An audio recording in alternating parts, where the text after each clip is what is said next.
What's going on, YouTube? Metal Complex here, and today I have a very special knife to show you. This is the long-awaited and heavily anticipated XM24 from Rick Hinderer Knives in the Gen 6 or Tri-Way pivot system configuration. Oh, but it's not this knife. This particular knife is an XM18 3.5 inch.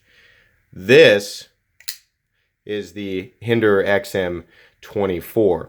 So you can see there that the XM24 is a massive knife. Now, I'm not the first one to show on YouTube the XM24 versus the XM18, but this comparison deserved a little bit of theater.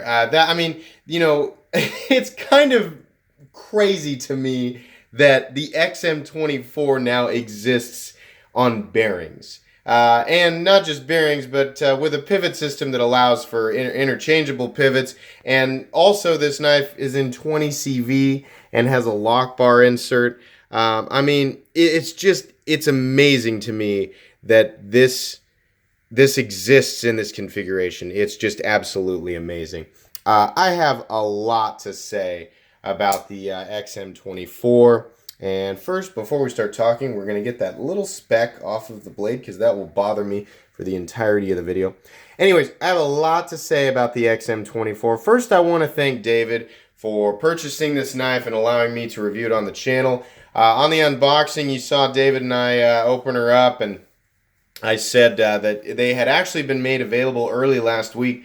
I think Monday, Scott Whittington posted something on the collectors group saying, hey, I've got XM24s, or at least that was the first thing that I saw scrolling through, but I hadn't been on for like a day or two, and so I scrambled and looked on his site, didn't see him, went to DLT and found these, and I sent a panic text to David, and I said, we should definitely jump on these. This is amazing. This is a kind of a big deal for Hinderer Knives to have this Tri-Way pivot system on their largest folder, and this is, by the way, their largest folder. Big knife. But anyways, David went ahead and made that happen. So here we are. We've got it, and I'm really proud to say we snagged one in red. I think these are all sold out now, so I'm really glad we got one when we did. I can't believe that we got one in red, but really happy with this. Let's go ahead. I'm sorry, I'm talking from a long ways away. I just realized my tape measure was over here on this desk. Let's go ahead and do some measurements here. By the way, if any of you guys are new to this channel, I've been around for about a year now. I like to upload regularly. In fact, I upload almost every single day. Sometimes I upload more than once in a day. I like to think that I'm pretty consistent. I like to do laid back overviews and reviews on knives. I don't take myself too seriously, and I like to review expensive and inexpensive knives, some new knives and some of your old favorites. So if that sounds interesting to you, or it sounds like your cup of tea, then go ahead and subscribe, because there's a lot of content coming to this channel. You can also follow me on Instagram at metal_complex with the exact same logo as this channel. Anyways, let's get this underway here. So the XM24 comes in at 9 1/4 inches overall, if you can see there. This is a huge knife. How about the blade? Blade length in this guy coming in at, looks to be right there where the G10 ends. Yeah, it's right at 4 inches. Now the actual cutting edge on the XM24 is just a hair over 3.5 inches, maybe 3.6 inches, something like that. There's a very large forward choil there, making that the case. Let's go ahead and weigh it, because I know that's going to be on everybody's mind. Hey, I'm sure you guys want to see this. Yeah, this is absolutely a drop shutter. We'll talk about that in action, but this is a drop shutter. Just fresh out of the box. That blade is so heavy. It just makes that the case. Let me go ahead and zero that out there real quick. Okay. Holy moly, 7.69 ounces. Let's try again. 7.65. What's the official weight on this guy? I feel like it's 7.8 ounces.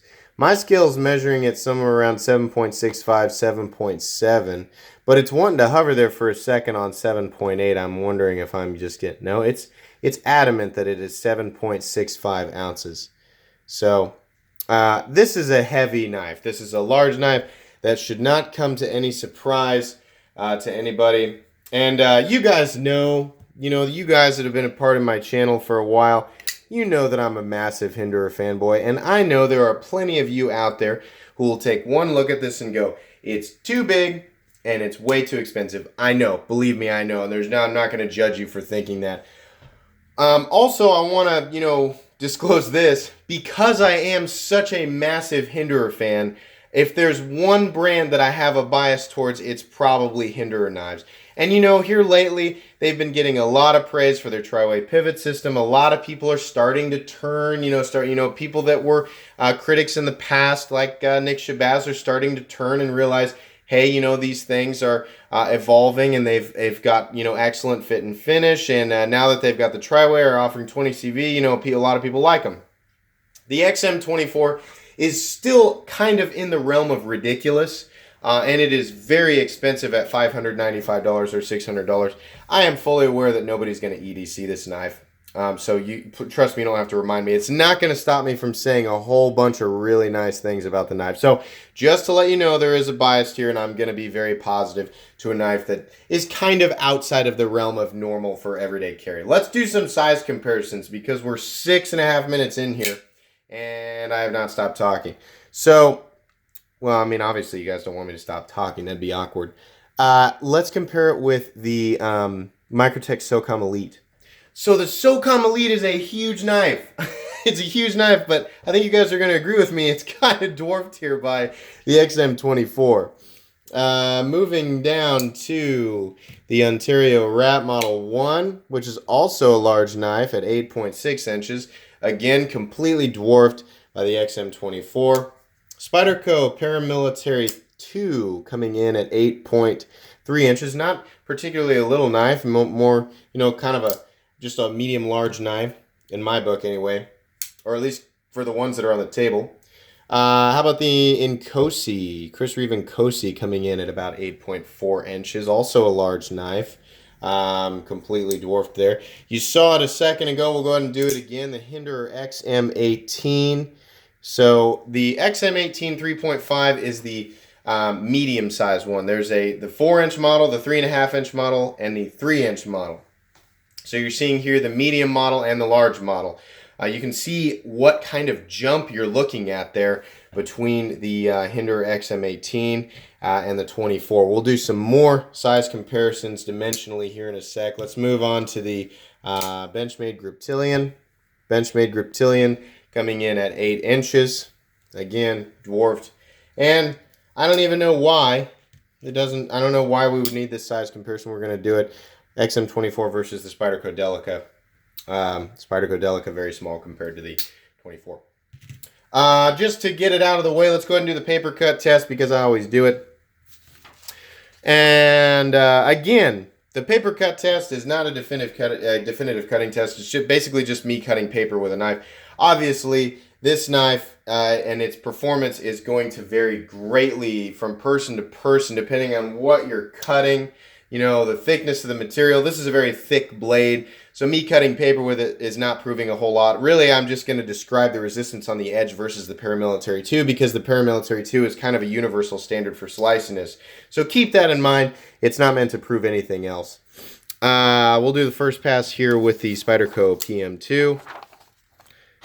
One of my favorite things to do, obviously PM2 very slicey. One of my favorite things to do with XMs, because one of the most just continuous things that I hear is, well, yeah, it's a great knife, but you can't cut because it's too thick. Actually, the Hinderer knives are a lot more slicey than people realize, and it's mainly, most people have never handled them. But I have not cut anything with this yet, but I'm pretty sure I'm going to surprise everybody. Yeah, so this is a .187 stock blade, and let me tell you, that feels very slicey. Truthfully, it feels about 80-85% of the PM2. There is very little resistance on that blade. And I know what you're thinking. You're thinking, you just went on this big long thing about how you're this huge Hinderer fanboy. How can we trust you?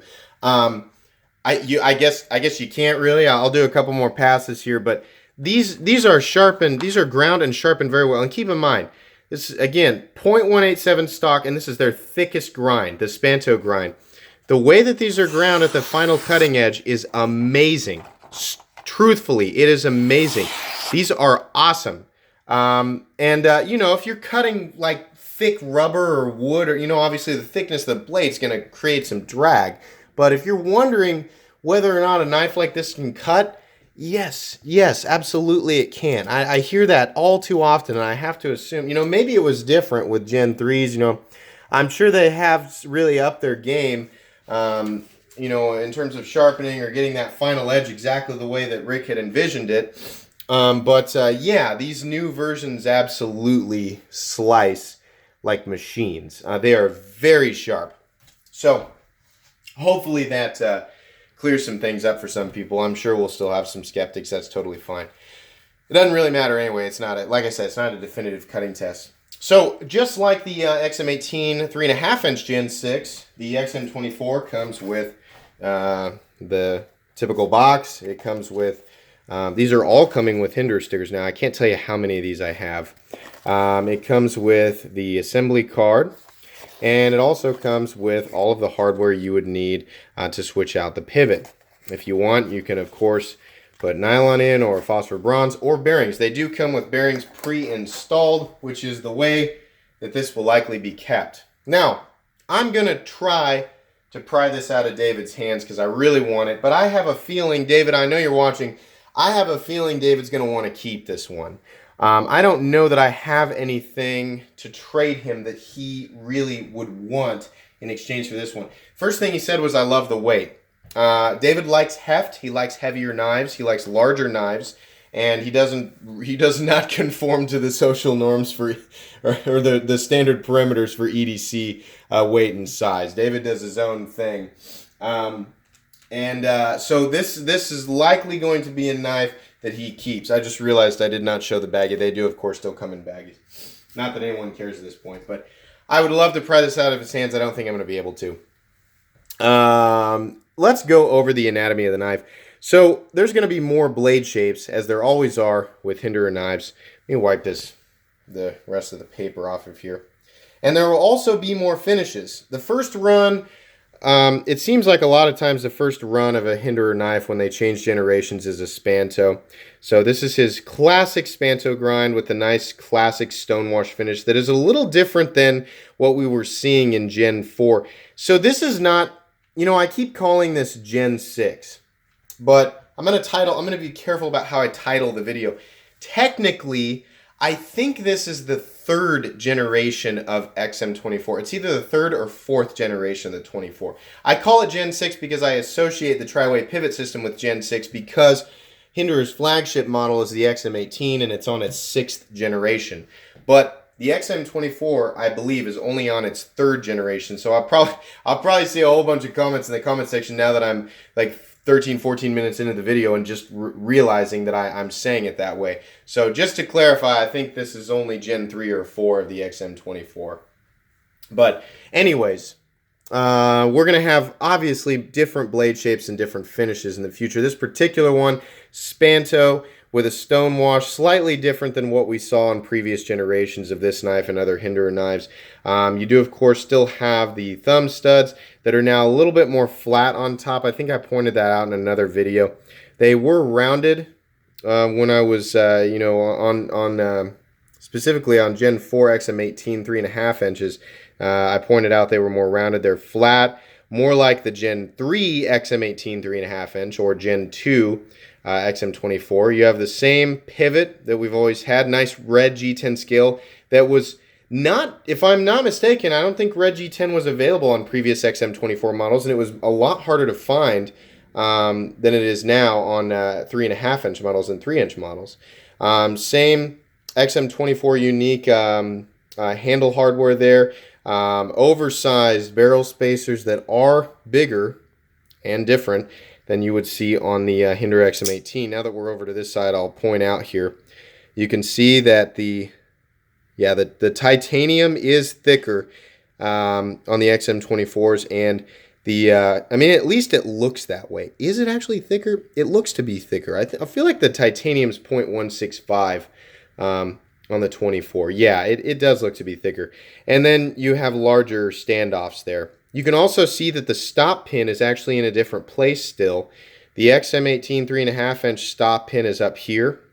The 24 is still down here, which is the way it was in the last generation. So as far as where the stop pin is the same. Moving over to the other side, the clip has not been changed to the tip down, or I'm sorry, tip up carry. Now David, he actually carries his Eclipse that way. He carries his Fatty with the pocket clip mount on this side, but his Eclipse is up here. And I think that's just the way that he likes it. But you can see here we now have the steel lock bar insert. That's that screw there. You can see the lockup is at a nice 30%-ish, which I think is exactly where he wants it. You still have the LBS, still have the filler tabs. You know, all the same modular hardware is still there. You can see the Tri-Way Pivot System logo is now on the flipper, which is great. And you can also see that the blade now is using CPM 20 CV steel, which is awesome. It really adds that premium touch to this knife. And again, it's another thing where I never thought I'd see. And I don't know if there were old school XM24s offered in 20 CV. Back then it would have been Duratec 20 CV. But I think it's been a lot. If there ever was, it's been a very long time since an XM24 was offered in 20 CV steel. Really awesome though. Fit and finish all the way around, absolutely 100% perfect. There's no lock stick. The action is absolutely fall shut. You have absolutely perfect centering, as has been the case with every Hinderer I've handled. The action is superb. The mix between the blade being unbelievably heavy, the flipper tab being enormous, and that detent. Oh, it's such a satisfyingly heavy detent, which it has to be on this knife. But detent, very heavy, and of course it's running on bearings. Ridiculously smooth. Just, I mean, you can see the recoil there. It's kind of a unicorn. It's kind of crazy to think that this thing exists. A Hinderer XM24, which is just a beast of a knife in and of itself, in 20 CV with red G10, which to me is special, on bearings and has a lock bar insert. I mean, it's just crazy. I love that this is real. I'm so happy that this is a real thing.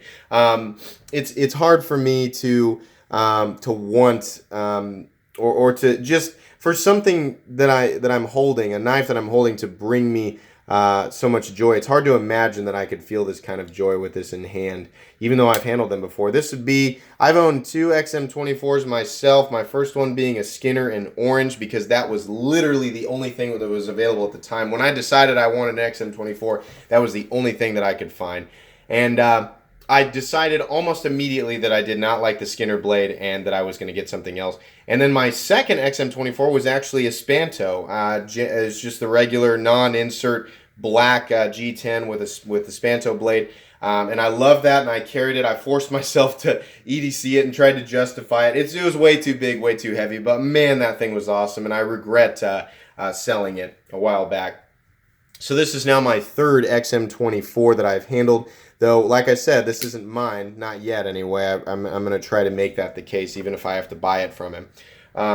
But just really amazing. By the way, this is my favorite forward choil that has ever existed on a knife. It is so big and roomy. You can get your finger all the way up in there. I can't imagine this knife being one that you're going to do fine detail work with. I don't know, maybe you will. But as far as like where the engagement is on your finger, you have so much room in there. I mean, the lock-in on this knife is awesome. There's obviously an enormous amount of room on the handle. I've got medium, large size hands. And then moving up into that forward choil grip, just unbelievably roomy on the handle there. So now, obviously, this is an expensive knife. Let's say if you're not interested in how Hinderers look, then you're obviously not gonna be interested in paying the money for them. Most people are not gonna fork over $600 for a knife that they don't find aesthetically pleasing. But let's say you do love the look of a Hinderer, and you look at that price tag and you're like, oh, hey, believe me, I get it. $600, that is a lot of money to pay for a Hinderer knife. Do I think the $600 is justified?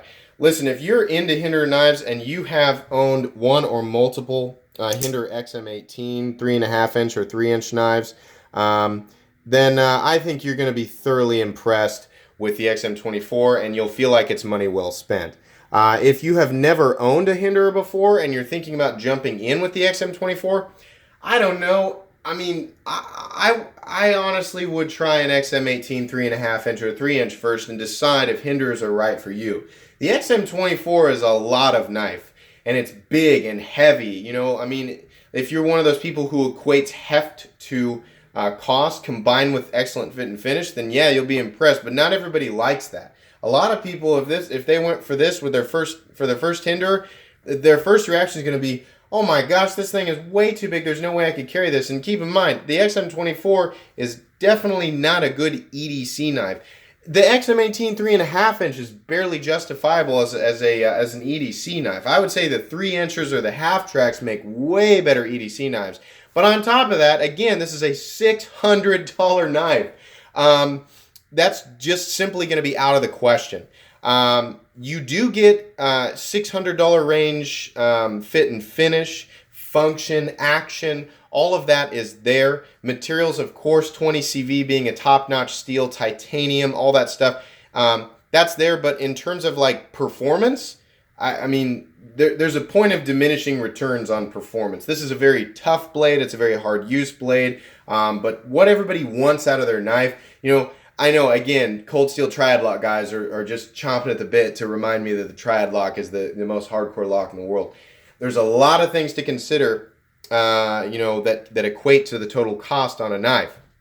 These are made in the United States. They are, all the parts are made in-house. They are hand-tuned in-house. You know, that all goes into the cost. They're a really, really nice knife.